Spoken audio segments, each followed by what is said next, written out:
तो देखिए, अब तक तो हम यूजीसी नेट परीक्षा की बात कर रहे थे, अब नीट परीक्षा को लेकर जो तमाम चीजें सामने आ रही है उसको लेकर जानकारी आप तक पहुंचाते हैं। आज सुप्रीम कोर्ट में नीट पर सुनवाई होगी, अलग अलग याचिकाओं पर आज सुनवाई होगी। एनटीए की 4 कैंडिडेट्स की 8 याचिका है जिनको लेकर आज सुनवाई होनी है। तो बड़ी खबर इस वक्त की आपके टीवी स्क्रीन पर, तो आज सुप्रीम कोर्ट में नीट पर सुनवाई होने जा रही है। अलग अलग याचिकाओं पर आज सुनवाई होगी। 4 कैंडिडेट्स की 8 याचिका है, उनको लेकर ये सुनवाई होने जा रही है। तो एनटीए की 4 कैंडिडेट्स की 8 याचिका है। तो आज क्या कुछ सुप्रीम कोर्ट की तरफ से कहा जाता है, सुनवाई में क्या बोला जाता है, ये देखना महत्वपूर्ण हो जाता है कि आज की सुनवाई में क्या कुछ निकल कर आएगा। क्योंकि इससे पहले तो जो सुनवाई हुई थी उसमें कड़ी फटकार, कड़ी टिप्पणी, सख्त लहजा यहां पर सुप्रीम कोर्ट की तरफ से देखने को मिला था।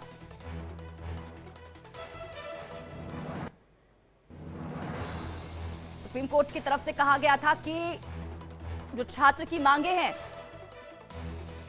उनको नजरअंदाज ना किया जाए। अगर थोड़ी सी भी गड़बड़ी होती है या फिर लापरवाही बरती जाती है तो सख्ती से निपटा जाएगा। कोर्ट का जो आदेश था सुप्रीम कोर्ट का। और अब देखिए, आज सुप्रीम कोर्ट में एक बार फिर से इस मामले में सुनवाई होने जा रही है। रजनीश शर्मा ज्यादा जानकारी के साथ हमारे संवाददाता इसी खबर पर जुड़ चुके हैं, सीधा रुख उनका करेंगे और जानकारी लेंगे। रजनीश, आज जो सुनवाई होने जा रही है सुप्रीम कोर्ट में नीट परीक्षा को लेकर, क्या कुछ सामने निकल कर आ सकता है आज की सुनवाई में? कितने बजे होगी ये सुनवाई, जानकारी? देखिए स्वाति, नीट मामले में जितनी भी याचिकाएं दाखिल हुई हैं, बात की जाए अगर याचिकाओं की, 10 याचिकाएं दाखिल की गई हैं अभी तक, जिसमें 40 स्टूडेंट्स ने 10 याचिका दाखिल की है, जिसमें से एक याचिका एसएफआई यानी student federation of India left wing के जो छात्र हैं उन्होंने दाखिल की है।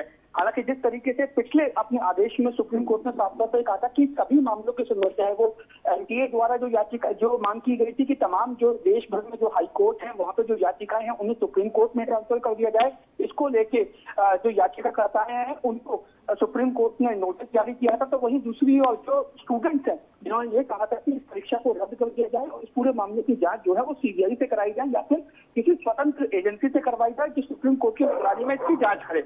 ये तमाम ऐसी चीजें थी जिनको लेकर याचिकाकर्ताओं और जो एनटीए और केंद्र सरकार को नोटिस जारी किया गया था। अब अगर बात की जाए इस मामले की सुनवाई की, तो इस मामले की जो सुनवाई की तारीख है वो ग्रीष्म काल की अवकाश यानी समर वेकेशन के बाद 8 जुलाई को सुप्रीम कोर्ट में होनी है।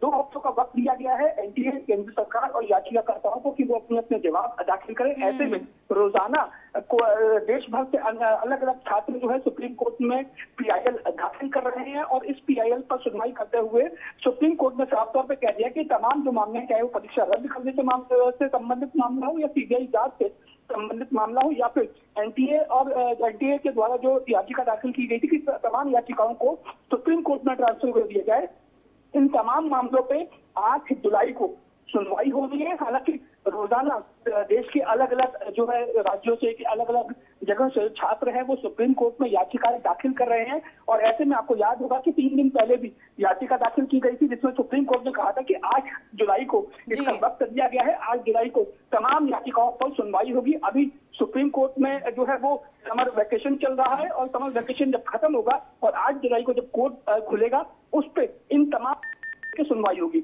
आज जिस याचिका की आप बात कर रहे हैं उस याचिका पर भी जो है वो सुनवाई जरूर होगी, लेकिन उसमें भी फैसला नहीं दिया जाएगा क्योंकि 8 जुलाई का समय दिया गया है दोनों ही पक्षों को अपना अपना जवाब दाखिल करने को लेकर। 2 हफ्तों का वक्त है और ये 27-28 तारीख के आसपास जो वक्त है ये खत्म हो जाएगा, जिसके बाद 8 जुलाई को तमाम पहलुओं पे सुनवाई शुरू होगी। जी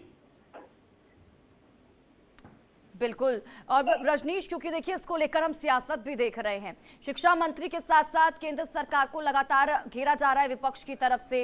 और चाहे हम कांग्रेस की बात करें, आम आदमी पार्टी की बात करें, सपा की बात करें, तमाम जो पार्टियां हैं, पूरा विपक्ष, क्योंकि कहा जा सकता है एक मुद्दा उनको मिल गया है और लगातार सरकार के ऊपर हमलावर होते हुए नजर आ रहा है विपक्ष।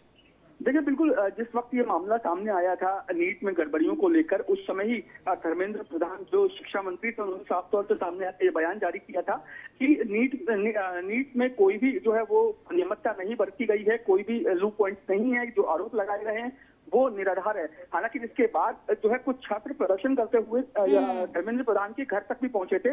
इसके बाद धर्मेंद्र प्रधान ने उनसे मुलाकात कर कहा था कि अगर जांच कराई जाएगी। अगर कोई भी अनियमितता पाई जाती है तो छात्रों के हितों को बिल्कुल भी नजरअंदाज बिल्कुल। नहीं और किया आज जाएगा। रजनीश यही देखना होगा इस पूरे मामले में सुप्रीम कोर्ट की सुनवाई में क्या कुछ निकल कर आता है सामने।